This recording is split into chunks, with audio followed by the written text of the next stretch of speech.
Upcoming inter exam अगर आप देने जा रहे हो तो ये वीडियो आपके लिए बहुत इंपॉर्टेंट है। ऑडिट के पेपर में कुछ पेपर पैटर्न में कुछ चेंजेस की उम्मीद है एज पर मॉक टेस्ट पेपर्स, क्योंकि मॉक टेस्ट पेपर में थोड़ा सा स्लाइटली आपके एमसीक्यूज का पैटर्न अलग है, तो वो हम डिस्कस करेंगे। साथ ही साथ में एग्जाम में आपकी क्या स्ट्रेटेजी होनी चाहिए, पहले आपको क्या सेलेक्ट करना चाहिए, एमसीक्यू करे या रिटर्न क्वेश्चंस पहले करे, कौन से क्वेश्चन में कितना टाइम लगना है, एक बार क्विकली अपन डिस्कस कर लेते हैं।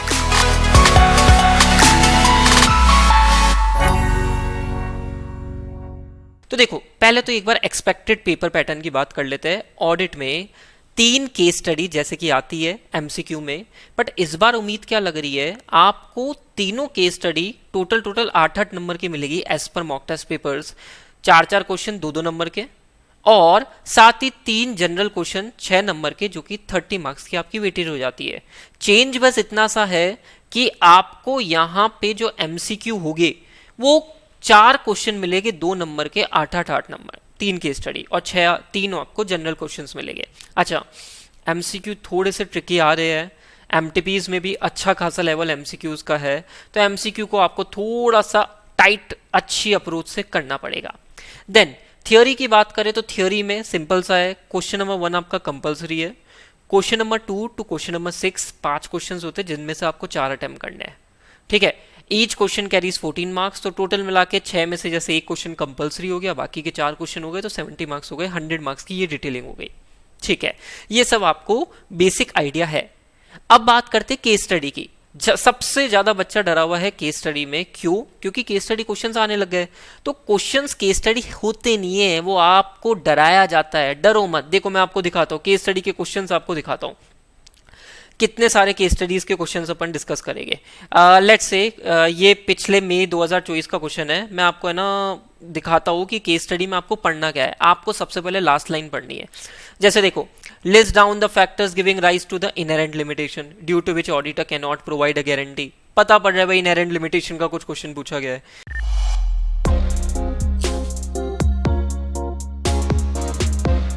ठीक है, give examples of factor that in auditor professional judgment are significant in directing the engagement team effort। audit strategy से related establishing audit strategy के सब factors वाला point में सब factors में क्वेश्चन पूछा गया है।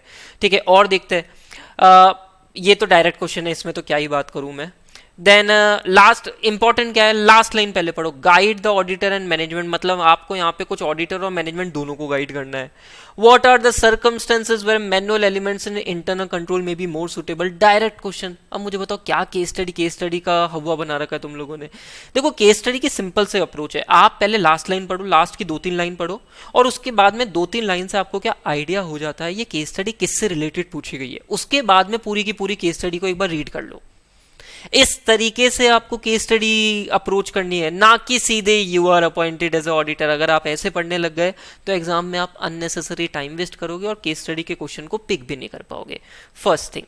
सेकंड थिंग, अब आपको जैसे हमने क्या बात करी यहाँ पे, कितने टोटल मिला के 5 क्वेश्चन आपको अटेम्प्ट करने हैं, तो अपन एक आइडिया लगाते हैं क्या आपकी अप्रोच होनी चाहिए। आपके पास में टोटल मिला के 180 मिनट्स है। 180 में से स्टार्टिंग के जो 120 मिनट्स है आपको 5 क्वेश्चन को अटेम्प्ट करने हैं। अगर 5 क्वेश्चन को अटेम्प्ट करने तो रफली आपके पास में 24 मिनट्स है हर क्वेश्चन के लिए। आप 25 मिनट मान लो, 25 मिनट आपको एक रफ टाइम है हर क्वेश्चन के लिए, आपको इतना टाइम देना है।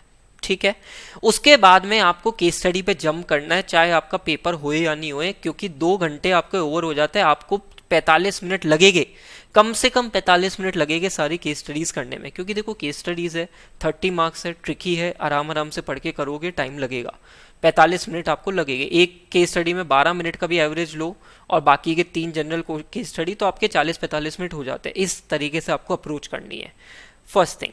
अब जैसे ये 5 क्वेश्चन आप करते हो, पहले इनकी बात कर लेते हैं। इनमें से आपको क्या करना है, जो भी आपको 15 मिनट का रीडिंग टाइम है उसमें से आप बेस्ट चूज करो। 3 क्वेश्चन कौन से बेस्ट आपको लग रहे हैं, पहले तो उनको करो। ठीक है, फिर अदर क्वेश्चंस करो। अब सपोज करो आपने क्वेश्चन नंबर 2 ऐसे चूज करा कि सर पहले मैं ये करूंगा, तो उसके सारे पार्ट करो, ABCD सारे पार्ट खत्म करो। ये नहीं कि ए पार्ट अभी कर रहे हो फिर बी पार्ट बाद में करोगे, सी पार्ट बाद में करोगे, ऐसा नहीं। सपोज करो आपको ABC आता है, सर D नहीं आता, D के लिए स्पेस छोड़ दो। बट एक क्वेश्चन के सारे पार्ट्स एक ही जगह पे होने चाहिए। एग्जामिनर को बिना बात है ना इधर उधर मत परेशान करो। एग्जामिनर का वैसे ही मूड पता नहीं होता, उसको अच्छे मूड में अच्छा पेपर दिखाओ, क्या दिक्कत है। ठीक है सर, ये भी ध्यान रखेंगे। फिर एक और चीज का ध्यान रखो, आप जब लिखते हो ना तो एक लाइन में ऐसे नहीं है पूरा है ना एक लाइन में 10-10 वर्ड लिखना है। एक लाइन में मैक्सिमम 6 वर्ड लिखो, और उसमें भी जो कीवर्ड्स होते हैं उनको पूरे आंसर लिखने के बाद में एक बार हाईलाइट कर दो। हाईलाइट क्या कर दो, सिंपल अंडरलाइन कर दो, ताकि एग्जामिनर का फोकस कीवर्ड्स पे जाए। ठीक है, तो ये तो कुछ बेसिक चीजें जो आपको ध्यान रखनी है। नंबर 1, आप ये वाली मिस्टेक कभी नहीं करोगे कि एक क्वेश्चन का एक पार्ट इधर कर रहे हो उधर कर रहे हो, ऐसी मिस्टेक कभी करके नहीं आनी है। और टाइम मैनेजमेंट के हिसाब से मैंने आपको बता ही दिया कि आपको हर क्वेश्चन में 24-25 मिनट्स की अप्रोच रखनी है, और सबसे पहले लास्ट लाइन पढ़नी है। ठीक है, उसके बाद में मेन केस स्टडी का क्वेश्चन करना है। Expect more case studies question, but वो केस स्टडी डायरेक्ट होती है, ना कि केस स्टडी फॉर्म में होती है, बस आपको दिखाया जाता है कि वो केस स्टडी फॉर्म में क्वेश्चन पूछा हुआ है। ठीक है, अच्छा सर केस स्टडी के क्वेश्चंस जो एमसीक्यू है उनको कैसे अटेम्प्ट करना है। मैंने कहा एमसीक्यू की सीधी सी अप्रोच है, पहले डायरेक्ट केस स्टडी पढ़ने जाओगे टाइम खराब होगा। आप क्या करो, जैसे ये 4 क्वेश्चन है, 4 में से एक बार क्विकली देख लो ना, एक बार क्विकली की देख लो, कि कीवर्ड्स देख लो कि भाई किससे रिलेटेड क्वेश्चन पूछा हुआ है। अगर आप ये कर लेते हो ना, तो आप जब केस स्टडी पढ़ोगे तो आप ज़्यादा केयरफुली पढ़ोगे वो पॉइंट को, है ना। जैसे फॉर एग्जांपल मैं बोलता हूँ कि अपने पास में 45 मिनट का टाइम अपन इसको देते हैं। 45 में से लेट्स से मैं बोलता हूँ कि 36 मिनट अपन को देने हैं 3 केस स्टडी को, और बाकी के टाइम अपन को नॉर्मल क्वेश्चंस को देना है। ठीक है, अब 36 में से आप 12 मिनट सेग्रीगेट कर लो। 12 में से लेट से 2 मिनट तो आप है ना एक बार एमसीक्यूज में देख लो पहले, भाई क्या पूछा हुआ है उसने, क्वेश्चन क्या पूछा है, भाई 2-3 मिनट उस पर दो, बाकी फिर केस स्टडी पढ़ो। अगर आप इस अप्रोच से करोगे तो आपका क्या होगा, केस स्टडी में फोकस ज़्यादा रहेगा, and this is the most effective way.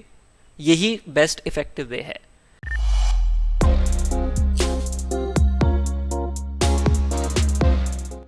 तो ये बच्चों मैंने आपको बहुत ही कम टाइम में स्वीट वीडियो बना दिया, छोटा सा एक वीडियो बना दिया, जहाँ पे आपको सारी की सारे पैटर्न्स पता पड़ गए, क्या हमको मिस्टेक्स अवॉइड करनी है, कैसे केस स्टडी अप्रोच करनी है, कैसे क्वेश्चंस में कितना टाइम देना है। ठीक है, तो वीडियो पसंद आया तो जल्दी से लाइक कर दो और दोस्तों के साथ में शेयर कर दो। और एक और चीज़ समझ लो, डरने का बिल्कुल नहीं, बिल्कुल डरने का नहीं, अच्छे से देके आना है पेपर, कॉन्फिडेंस के साथ में पेपर देके आना है। जितनी तैयारी हो चुकी है हो गई है, नया पढ़ने की कोशिश मत करो, जो पढ़ा है उसको अच्छे से रिवाइज करो और बिल्कुल कॉन्फिडेंस के साथ में जाओ। यू विल रॉक, बढ़िया तरीके से नंबर आप लेके आओगे और इंटर अच्छे से आप स्कोर करोगे, क्लियर करोगे। All the best.